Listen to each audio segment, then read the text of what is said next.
Salam Gracia, apa kabar? Ya, kita hidup hanya oleh grace Tuhan, hanya oleh gracia Tuhan. Dan jika pada hari ini kita masih hidup, tidak bisa kita berkata kita hebat. Ini adalah grace, gracia Tuhan. Dan sebagai orang yang menikmati gracia Tuhan, maka kita akan terus berupaya menyenangkan hati Tuhan. Puji Tuhan. Ya, hari ini saya mau sampaikan message ini secara khusus bagi teman-temanku, bagi rekan-rekanku sepelayanan dimanapun berada, secara khusus alumni Sekolah Teologi Praktika Bethel yang dulu kita bersama-sama mulai belajar bersama-sama di Langoan, Manado, dan saya sudah mendapat nama-nama teman-teman ada di Facebook, ada di WhatsApp, dan ya, sekarang Moni semua so baik-baik melayani Tuhan di berbagai tempat. Yosafat Layang, dengan Yolbet, bagaimana pelayanan di Filipina? Baik-baik semua. Puji Tuhan. Sony sudah jadi berkat sekarang di Bandung. Bagaimana pelayanan di Bandung? Pason, baik-baik. Ada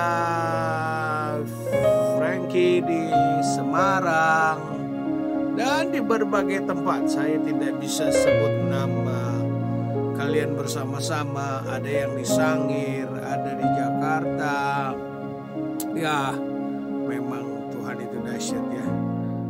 Tidak menyangka bahwa Moni semua sudah so hebat-hebat dipakai oleh Tuhan dengan dahsyat, dan menjadi gembala, ada yang menjadi dosen, bahkan ada yang menjadi pengajar yang sangat luar biasa. Dan sebagai orang, sebagai pribadi yang pernah menyentuh secara pribadi dalam pertemuan-pertemuan, menangis bersama di kelas di Langoan, aku ingin menyampaikan sedikit firman pada Moni semua supaya tetap kita on the track, tetap kita pada garis yang Tuhan sudah tetapkan. Apa yang Tuhan tetapkan pada kita? Ternyata kita semua di dalam tulisan Paulus kepada Timotius kita disebutkan sebagai man of God, manusia Allah, ya, manusia milik Allah, manusia pelaksana kehendak Allah, manusia yang sudah ditetapkan oleh Allah untuk melayani. Luar biasa. Nah, bicara mengenai man of God, orangnya Allah, saya tertarik membaca 1 Timotius pasal 6 ya. 1 Timotius pasal 6 ayatnya yang ke-11. Tetapi engkau, hai manusia Allah, jauhilah semuanya itu.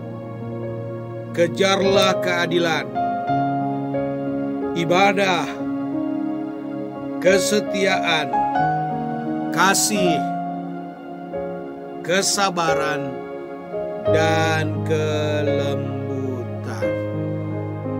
Nah, dari pembacaan ini saya ingin menyampaikan bagaimana manusia Allah selalu on the track, ada pada garis yang Tuhan tempatkan. Ya, sekalipun kita sudah lama tidak jumpa, tapi lewat perkataan-perkataan message yang saya sampaikan ini, saya berharap kita masih saling mengingat dan kita masih di ladang Tuhan dengan setia di berbagai tempat. Ternyata Rasul Paulus menyampaikan kepada Timotius tentang cara hidup, gaya hidup, style daripada manusia Allah. Gaya hidup manusia Allah itu dikenal dari motivasinya. Motivasi atau motif. Apa artinya motif? Motif adalah dorongan yang ada dalam diri seseorang untuk mencapai sesuatu. Sekali lagi, motivasi adalah dorongan atau apa yang mendorong seseorang untuk melakukan sesuatu, dan dorongan itu sifatnya adalah untuk mencapai sesuatu. Ternyata dalam pelayanan pun motif ini ada yang mendorong seseorang untuk lakukan sesuatu yang nampaknya itu rohani, tapi sesungguhnya tidak lagi pada tracknya, tidak lagi pada posisi yang disampaikan oleh firman Tuhan. Apa itu? Aslinya ternyata ada motivasi yang salah. Motivasi yang salah itu dalam 1 Timotius pasal yang ke-6. Di sana dikatakan ada motivasi salah dalam melayani.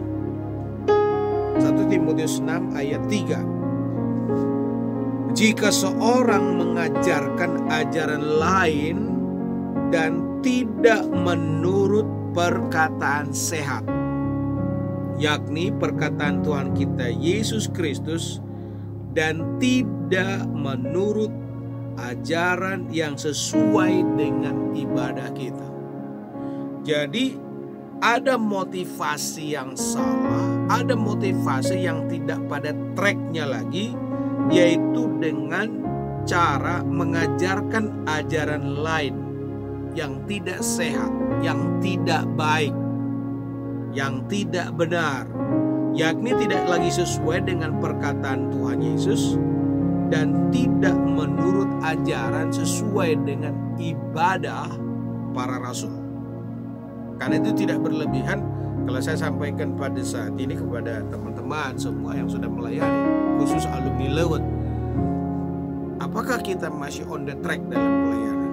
Ya, anggaplah ini sebagai pesan kerasulan dari kitab seorang rasul yang disampaikan kepada saudara.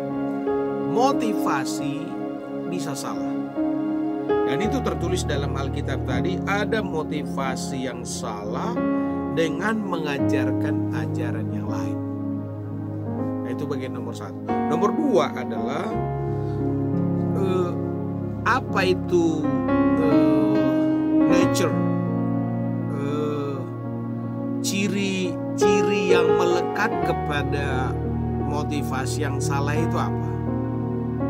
Naturnya apa?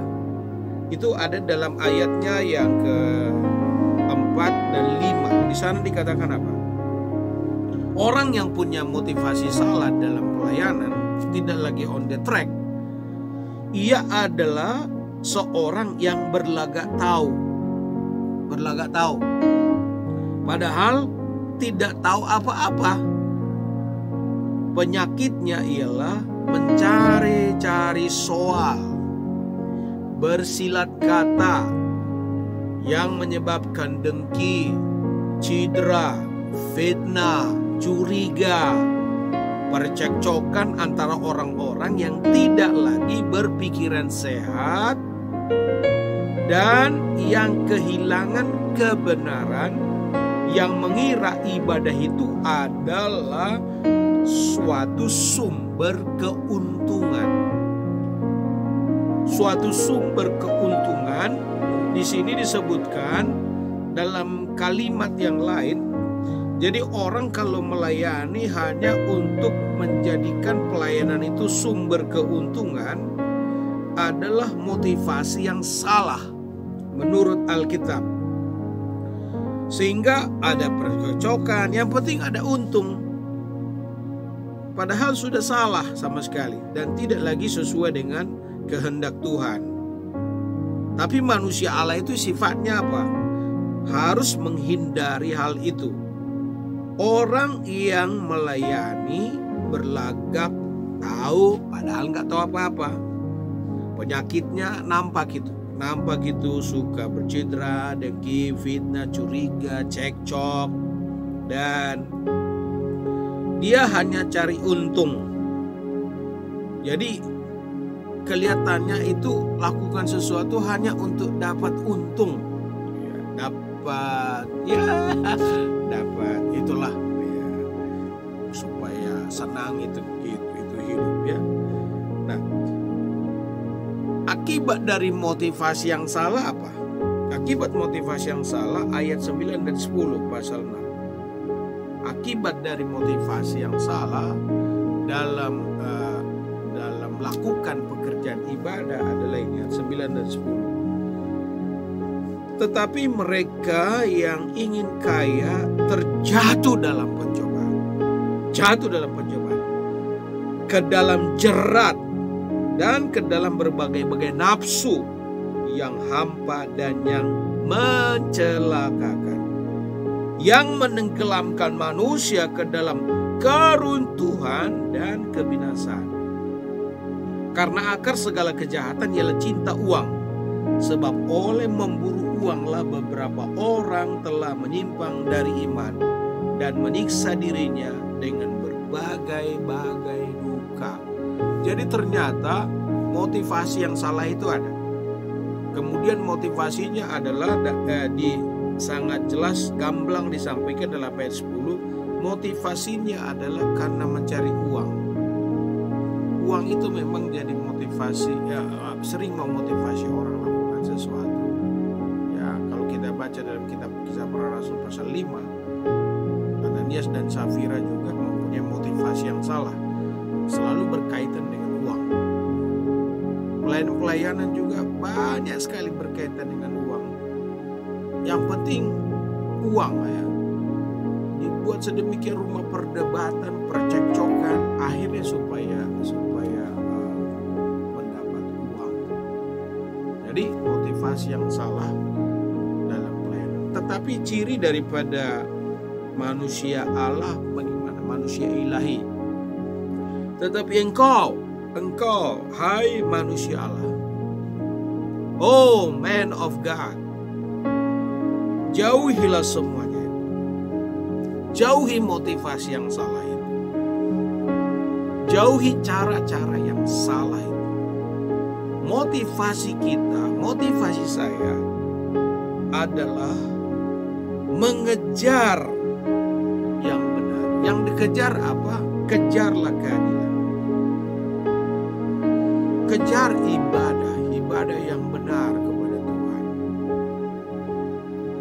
Kejar kesetiaan, kejar kasih, kejar kesabaran, kejar kelemah lembutan.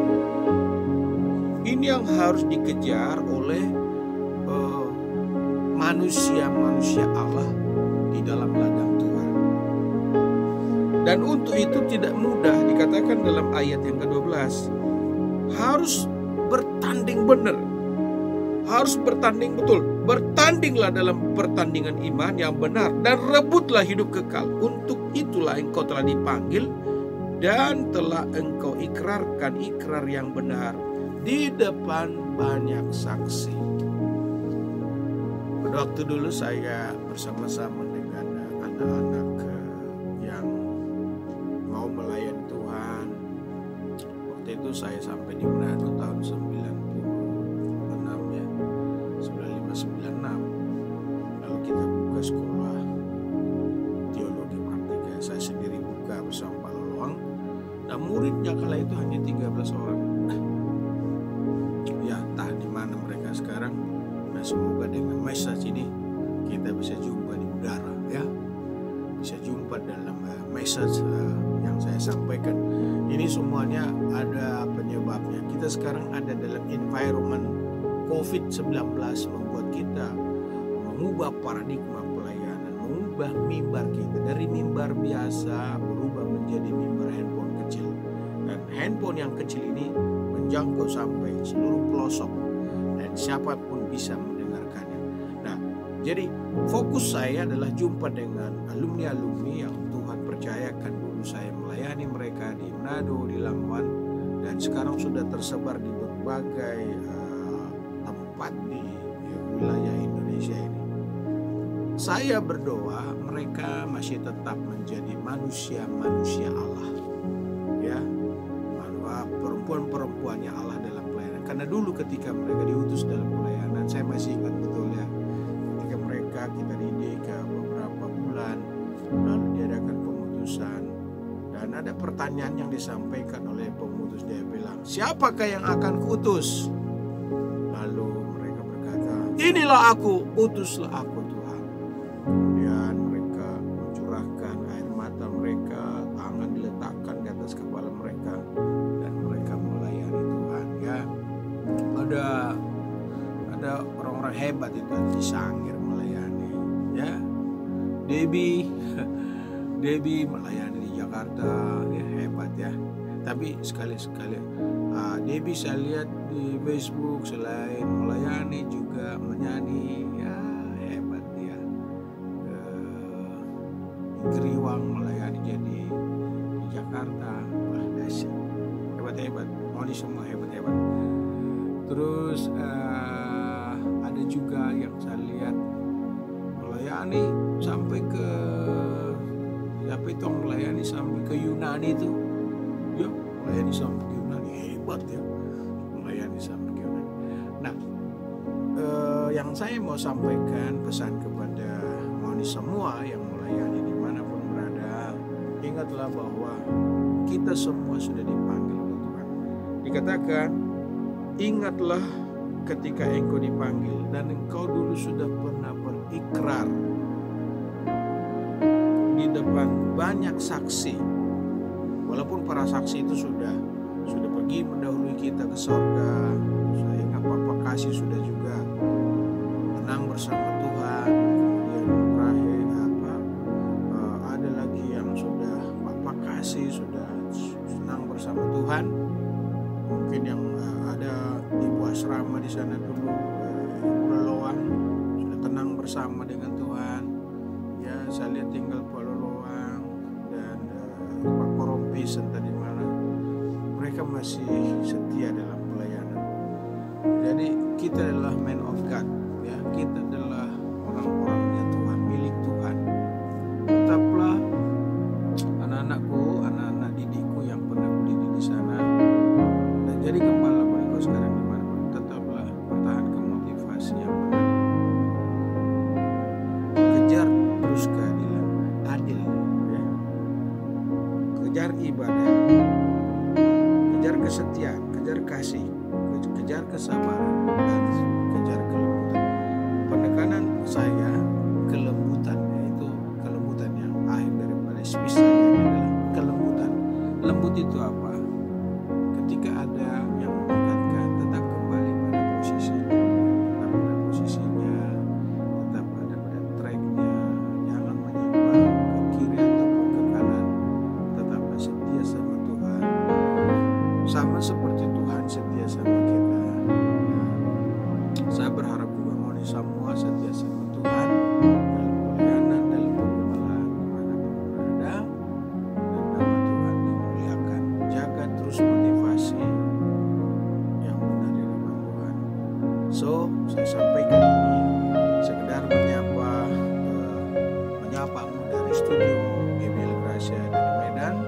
Saya Pendeta Yafet yang pernah mengajariku dulu puluhan tahun yang lalu di Manado, dan sekarang mohon semua melayani baik-baik.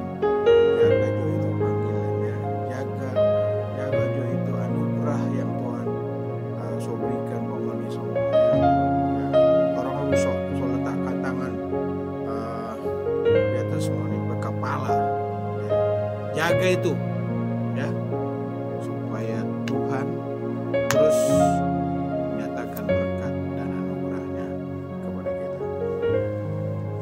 Demikian message dari Medan ya. Tuhan memberkati.